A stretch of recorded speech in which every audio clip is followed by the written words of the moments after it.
বিশ্বাস করুন বন্ধুরা, একবার যদি এই নাস্তাটা আপনারা ট্রাই করেন তবে পুরো সিজন একবার নয়, আপনারা হাজারবার বানাতে পছন্দ করবেন। হ্যালো এভরিওয়ান, আমি অর্পিতা।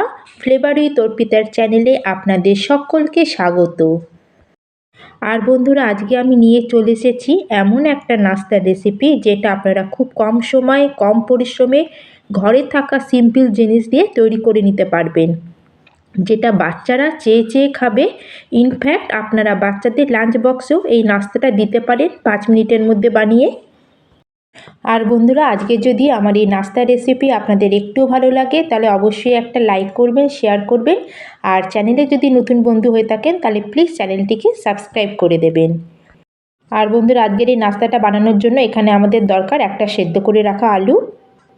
আর এখানে আমরা একটা সেদ্ধ করে রাখা আলু দিয়ে এই নাস্তাটা তৈরি করে নেব। আর একটা আলু থেকেই আমাদের এখানে 1 থালা ভরা নাস্তা রেডি হয়ে যাবে। আর এটা আপনারা খাওয়ার সাথে সাথে এটাকে 1 সপ্তাহ ধরে স্টোর করেও রাখতে পারবেন। আর এই রেসিপিটা 2 in 1, কারণ যদি আপনারা নাস্তাটাকে কুরকুরা ক্রিস্পি খেতে চান তাহলে ফ্রাই করেও খেতে পারেন, আর যদি খুব কম তেলে নাস্তাটা প্রেফার করেন, বেশি হেলদি বানাতে চান, তাহলে আপনারা বিনা তেলেও এটা খেতে পারেন। আর এখানে আমি দুটো প্রসেসই আপনাদের বলেছি। আর আপনাদের যদি রেসিপিটা একটু পছন্দ হয় অবশ্যই কিন্তু লাইক করবেন, আর অবশ্যই একবার এটাকে ট্রাই করে দেখবেন। আর এই দেখুন বন্ধুরা, আমি যে সেদ্ধ করে রেখেছিলাম আলুটাকে, সেটাকে পুরো এখানে গ্রেট করে নিয়েছি। আর গ্রেট করার কারণ হচ্ছে যাতে এর মধ্যে কোনো লাম্পস না থাকে আলু। আর যদি আপনারা আলুটাকে হাতে ম্যাশ করে নেন তাহলে অবশ্যই খেয়াল রাখবেন যাতে এর মধ্যে কোনো আলুর লাম্পস না থাকে। আলুটাকে সাইডে রেখে এখানে আমি নিয়ে নিয়েছি 1 কাপ চিড়ে। আর চিড়ে তো সবার ঘরেই থাকে, আর চিড়েটা আমাদের হেলথের জন্য খুবই ভালো। আর চিড়েটাকে একবার ভালো করে ছেড়ে আমি এবার মিক্সিং গ্রাইন্ডারের মধ্যে এটা পুরো দিয়ে দেবো। আর চিড়ের মধ্যে কোনো জল দেবো না, এটাকে আমরা এখন শুকনো এইভাবে গ্রাইন্ড করে নিয়ে আসব। আর এখানে দেখুন আমাদের এইভাবে একটা ফাইন পাউডার তৈরি করে নিয়ে চলে আসতে হবে। আর এটা হালকা একটু দানা দানা মতো ভাব থাকলেও তাতেও কোনো অসুবিধে নেই, ঠিক আমাদের এরকম একটা টেক্সচার চাই। আর তাহলে চিড়েটাকে আমার পেশা হয়ে গেছে, এখন এটাকে আমি সাইডে রেখে দেবো। এবার এখানে নিয়ে নিয়েছি একটা আমি মিক্সিং বাউল। আর তাতে আমি এখানে দিয়ে দেবো 1/2 কাপ মতো বেসন। আর এখানে আমি 1 কাপ চিড়ে নিয়েছিলাম, তার জন্য এখানে আমি 1/2 কাপ বেসন ব্যবহার করছি। আর বেসনটাকে আমরা একটা বাউলের মধ্যে দিয়ে এবার কিছু আমরা স্পাইসেস এর মধ্যে অ্যাড করব। প্রথমে এর মধ্যে দিয়ে দিলাম স্বাদ অনুযায়ী নুন, আর তার সাথে দিয়ে দিলাম 1/2 চামচেরও একটু কম জোয়ান। জোয়ানটা আপনারা অবশ্যই দেবেন, এতে খুব সুন্দর একটা ফ্লেভার আসবে। আর তার সাথে এখানে সুন্দর একটা কালারের জন্য আমি অ্যাড করে দেবো হলুদ গুঁড়ো।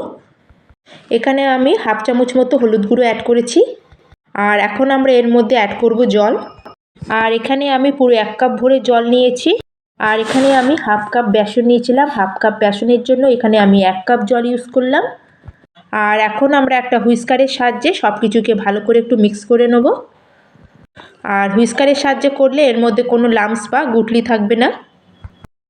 আর এই দেখুন বন্ধুরা, এখানে আমি একটা পাতলা ঘোল মতো তৈরি করে নিয়েছি। তাহলে আমাদের মিশ্রণটা একদম রেডি হয়ে গেছে। এখন আমরা যে চিড়েটাকে পিষে রেখেছিলাম সেটাকে এখন এর মধ্যে অ্যাড করে দেবো। আর এখানে আমি 1 কাপ চিড়ে নিয়েছিলাম আর 1/2 কাপ বেসন নিয়েছি, আর তার জন্য এখানে আমি 1 কাপ জল অ্যাড করেছি। আর চিড়েটাকে এর মধ্যে দেওয়ার পরে এটাকে ভালো করে আমরা মিক্স করে নেব। আর চিড়েটা যখনই জলের সাথে মিক্স হয়ে যাবে তখনই চিড়েটা একটু থিক কনসিস্টেন্সিতে চলে আসবে। আর এখানে দেখুন এটা কতটা থিক মতো হয়ে গেছে। আর ঠিক আমাদের এরকমই এটা বানাতে হবে, এটাকে কিন্তু একদম পাতলা করলে হবে না। চিড়ে কিন্তু খুব তাড়াতাড়ি জল অ্যাবজর্ব করে নেয়। আর এটাকে আমরা ভালো করে মিক্স করে এখন এটাকে আমরা কিছুক্ষণের জন্য রেস্টে রেখে দেবো। এবার আমরা যে আলুটাকে গ্রেট করে রেখেছিলাম সেটাকে আমরা নিয়ে নেব। আর তার সাথে এখানে অ্যাড করে দেবো আমি স্বাদ অনুযায়ী নুন। এখানে আমি 1/2 চামচ মতো নুন নিয়েছি। আর তার সাথে এখানে 1/2 চামচ মতো দিয়ে দিয়েছি গরম মশলা। আর তারপরে এর মধ্যে অ্যাড করে দেবো আমি 1/2 চামচ মতো লাল লঙ্কা গুঁড়ো। আর বন্ধুরা, এখানে আমি খুব বেসিক মশলাগুলোই ইউজ করছি, যেটা আমাদের কিচেনে সবসময় অ্যাভেলেবেল থাকে।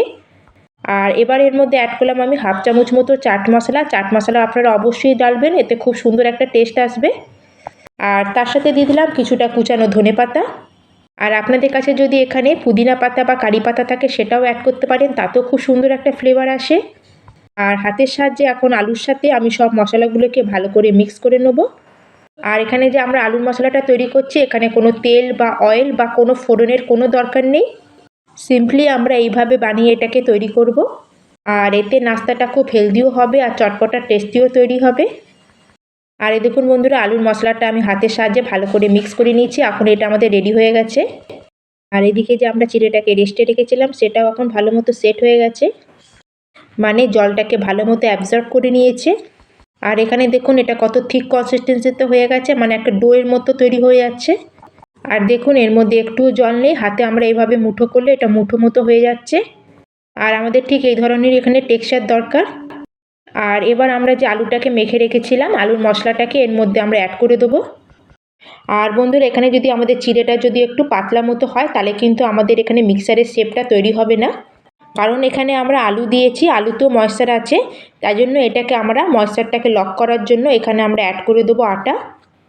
আর আটা দিলে আমাদের আলুর ময়েশ্চারটা খুব ভালো মতো লক করবে, তার সাথে আমাদের বাইন্ডিংটাও খুব ভালো হবে। সেজন্য এখানে আমরা আটা ইউজ করেছি। আর আপনাদের যদি মনে করেন তাহলে এখানে আপনারা চালের গুঁড়ো অ্যাড করতে পারেন, কিন্তু আজকে আমি আটা দিয়ে নাস্তাটা তৈরি করছি। আর এখানে আমি 1 কাপ আটা নিয়েছি, হাফ কাপ আটা এখানে দিয়ে দেবো আর হাফ কাপ আটা আমি রেখে দেবো। যদি আমাদের পরে প্রয়োজন হয় আটা, তাহলে আমরা পরে এর মধ্যে অ্যাড করব। প্রথমে আমরা হাফ কাপ আটা দেবার পরে এটাকে ভালো করে মিক্স করে নেব। আর এখানে ডোটা আমাদের এমন তৈরি করতে হবে যেরকম আমরা রুটি করার জন্য ডোটা তৈরি করি ঠিক সেরকমই, কিন্তু ডোটা আমাদের এখানে একদম নরম হবে না। যেরকম আমরা রুটির জন্য আটা মাখি সেরকমই ডোটা হবে, কিন্তু তার থেকে একটু শক্ত হবে। আর এটাকে আমাদের খুব ভালো করে মেখে নিতে হবে, আর কোনো জলের কিন্তু এখানে আমরা ব্যবহার করব না। আর এখানে দেখুন আটাটা কতটা নরম আছে, এখনও হাতে লেগে যাচ্ছে। আর আমাদের বেঁচে থাকা যে আটাটা ছিল সেটা এখন এর মধ্যে অ্যাড করে দেবো।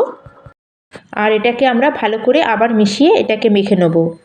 আর এখানে যদি আপনারা আটা দিতে না চান তাহলে এখানে আপনারা চালের গুঁড়ো অ্যাড করতে পারেন বা বেসনও বেশি পরিমাণে অ্যাড করতে পারেন। আর এরকম করে নাস্তাটা যদি আপনারা একবার বানান, আপনারা দেখবেন হেলদি তো হবেই, সাথে খেতে খুব টেস্টি আর চটপটাও হবে। আর দেখুন আমি যে আটাটা বেঁচেছিল সেটা এখানে পুরো অ্যাড করে দিয়েছি আর ভালো করে মেখে একটা ডো তৈরি করে নিয়েছি। যেমন আমরা রুটি পরোটার জন্য ডো তৈরি করি ঠিক সেরকমই। এখন এটাকে আমরা সাইডে রেখে দেবো। আর এখন আমরা কিচেন প্ল্যাটফর্মের মধ্যে দিয়ে দেবো অল্প একটু তেল। আর তেলটা দেবার পরে এটাকে একটু ভালো করে আমরা গ্রিস করে নেবো, যাতে আমাদের ডোটা এর মধ্যে না আটকায়। আর এখানে আমরা কোনো চাকির ইউজ করব না, এর আমি কিচেন প্ল্যাটফর্মে তেলটা লাগিয়ে আমরা এখানে পুরো ডোটা এখানে রেখে দেবো। আর কিচেন প্ল্যাটফর্মে রেখে এটাকে আমরা প্রথমে ভালো করে হাত দিয়ে একটু মেখে নেব, যাতে টেক্সচার একটু স্মুথ মতো হয়ে যায়। আর এটাকে আমাদের একটা লম্বা আকারে বানাতে হবে, রোল মতো করে। আর এইভাবে আমাদের রোল করতে হবে। আর রোল করার পরে হাতের সাহায্যে এইভাবে করলে খুব ইজিলি এটা রোল হয়ে যাবে। আর এখানে আমরা দুটো রোল তৈরি করব, আর ঠিক কনসিস্টেন্সিতে বানাবো, মানে মোটা বানাবো, পাতলা বানাবো না। আর এই নাস্তার শেপটা আছে একটু, আমরা এটাকে একটু বড় বানাবো। আর যদি আপনারা পাতলা বানান তাহলে নাস্তার শেপটা একটু ছোট হয়ে যাবে। আর এইভাবে আমি সাইড দিয়ে কাট করে নিয়েছি, তাহলে আমাদের নাস্তার শেপটা একদম সমান মতো আসবে। আর যে সাইড পোর্শন দুটোকে কেটে নিয়েছি সেটাকে জুড়ে আমি আরেকটা রোল মতো তৈরি করে নেব। আর এখানে আমাদের যে ডোটা আছে এখানে একদম ওয়েস্ট হবে না। আর আরেকটা যেটা ডো ছিল সেটাকেও আমি এইভাবে রোল করে নেবো, আপনারা চাইলে এটা অন্য শেপও বানিয়ে নিতে পারেন। আর এইভাবে দেখুন আমি দুটো রোল তৈরি করে নিয়েছি। আর এখন এটাকে আমরা করে নেবো স্টিম। আর তার জন্য এরম একটা আমি ছিদ্রওয়ালা একটা প্লেট নিয়ে নিয়েছি। আর এরম যদি আপনাদের কাছে না থাকে তাহলে আপনারা কোনো ছিদ্রওয়ালা ঝাঁঝরিও নিতে পারেন। আর প্রথমে সামান্য একটু তেল দিয়ে এটাকে ভালো করে একটু গ্রিস করে নিলাম, যাতে আমাদের যে নাস্তাগুলো আছে সেগুলো যেন এর মধ্যে চিপকে না যায়। আর আমাদের যে রোলগুলো বানিয়েছিলাম এখন আমরা এর উপরে দিয়ে দিলাম। এবার আমরা রোলগুলোকে এর উপর রেখে এগুলোকে আমরা স্টিম করে নেব। আর এদিকে গ্যাসে আমি কড়াইতে আগে থেকে জল গরম হতে বসিয়ে দিয়েছিলাম, আর তার উপর একটা দিয়েছি স্ট্যান্ড। আর এখন আমরা এই প্লেটটাকে এই স্ট্যান্ডের উপর আস্তে করে বসিয়ে দেবো। আর এখন এটাকে আমরা কভার করে 8 মিনিটের জন্য এটাকে স্টিম করার জন্য আমরা ছেড়ে দেবো। কারণ এখানে আমরা একটু মোটা রোল তৈরি করেছিলাম, সেই জন্য এটাকে আমরা 8 মিনিটের জন্য স্টিম করার জন্য ছেড়ে দেবো। ততক্ষণ এদিকে আমরা একটা ব্যাটার রেডি করে নেব। আর একটা বাটির মধ্যে আমি নিয়েছি হাফ কাপ আটা, তার মধ্যে এখানে দিয়ে দিলাম সামান্য একটু সাদা তিল, আর হাফ চামচ থেকেও কম একটু দিয়ে দিলাম চিলি ফ্লেক্স।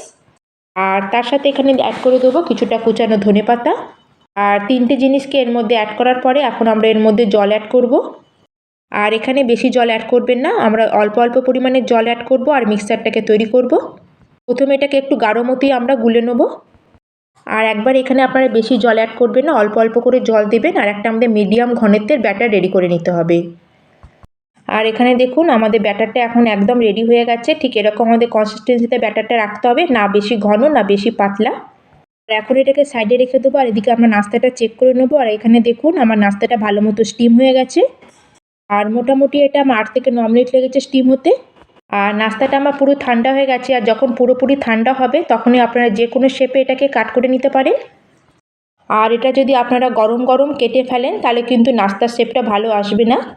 প্রথমে এটাকে আমরা রুম টেম্পারেচারে ভালো করে ঠান্ডা করে নেব, তারপরে আমরা এইভাবে একটা ছুরি দিয়ে এগুলোকে পিস করে কেটে নেব। আর এখানে আমি আধা ইঞ্চির গ্যাপ দিয়ে আমি এই পিসেসগুলোকে কেটে রেডি করে নিয়েছি। আর নাস্তাগুলো আমার একই শেপ অ্যান্ড সাইজে তৈরি হয়েছে। আর আপনারা যদি কম তেল খেতে পছন্দ করেন তাহলে আপনারা 2 ফোঁটা তেলে ওটাকে সেঁকে খেতে পারেন।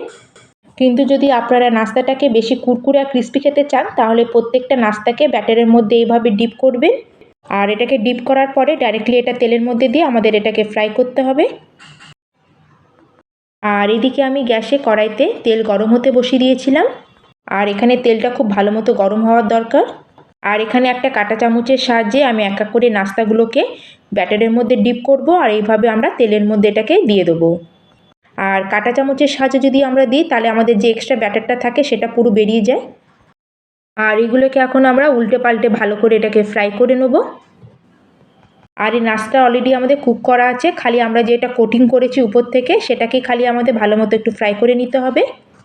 তাতে আমাদের নাস্তাগুলো খুবই ক্রিস্পি আর কুরকুরে তৈরি হবে।